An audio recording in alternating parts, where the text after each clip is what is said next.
Thank you, Madam Chair, and thank you for calling this important joint hearing with the Subcommittee on Asia and the Pacific. I'm pleased to join your efforts to discuss the implications of the U.S. withdrawal from Afghanistan and the critical role Pakistan plays in successfully achieving a stable, peaceful, and independent Afghanistan. The Obama administration's decision to expedite the U.S. withdrawal from Afghanistan is strategically risky to the stability and security interests of South Asia. The President's announcement in January that an additional 34,000 U.S. troops will leave Afghanistan by February 2014 threatens to plunge the region into a state in which terrorists will once again thrive. There is no clarity on the exact withdrawal plan or what a post-2014 Afghanistan might look like. And with so many outstanding variables in play, I think a hasty retreat is unwise. In November 2011, the Middle East and South Asia Subcommittee, which I then chaired, held a hearing on U.S. policies in Afghanistan and Pakistan, in which it was discussed how, at that time, it was unclear what the plan entailed, when it would occur, how it was expected to play out, and what the administration hoped to accomplish beyond the 2014 withdrawal date. Now, a year and a half later, we know that Afghan forces will start taking the lead this spring, and U.S. forces will transition to a supporting role. We're also told now that U.S. troops will remain in Afghanistan after 2014 and focus on training and counterterrorism, but we do not know how many troops.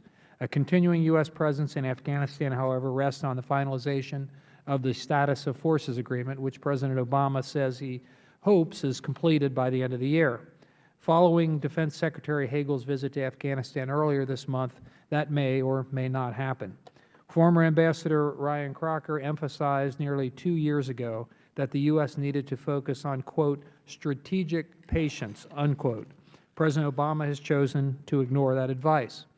Withdrawing another 34,000 troops from Afghanistan by the end of the year jeopardizes the gains we have made in the South against the Taliban and in the East, where Afghan and coalition forces are fighting the Haqqani network.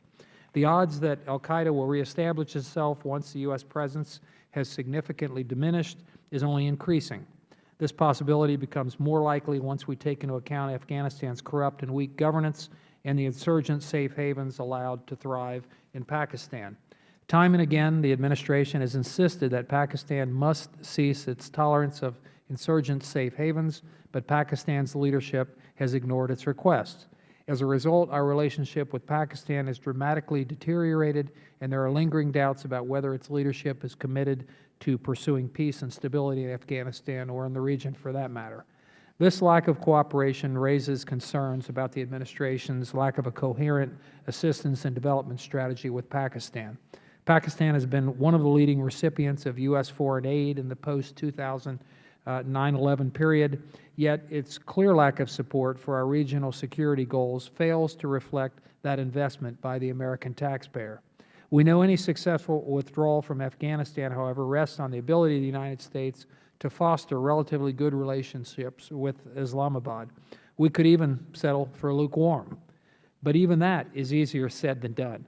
This particular challenge is further strained because of the administration's failure to put in place an effective regional strategy that involves Afghanistan's neighbors, Pakistan and India.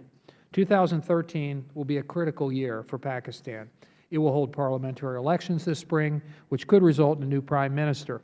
Add to that the turnover of its top military position, and we could see huge implications for U.S. security interests. Because of Pakistan's growing nuclear arsenal, embedded terrorist networks, turbulent relationship with India, and extensive influence in Afghanistan, its internal stability needs to be a priority. Otherwise, it could become a huge liability for U.S. broader objectives in Asia. Pakistan is hedging its bets. It continues to support extremist groups so that it can maintain an indispensable position in Afghan peace talks and deny India, our strategic ally, any significant influence. With a severe trust deficiency between our two countries, Afghanistan's decision to grant Pakistan a central role in selecting Taliban figures for governance positions is very concerning. With so many unresolved issues, a premature withdrawal from Afghanistan will leave behind a war between competing factions, all with vying interests. And lastly, there has been much discussion recently regarding notions that Pakistan is having a strategic change of heart.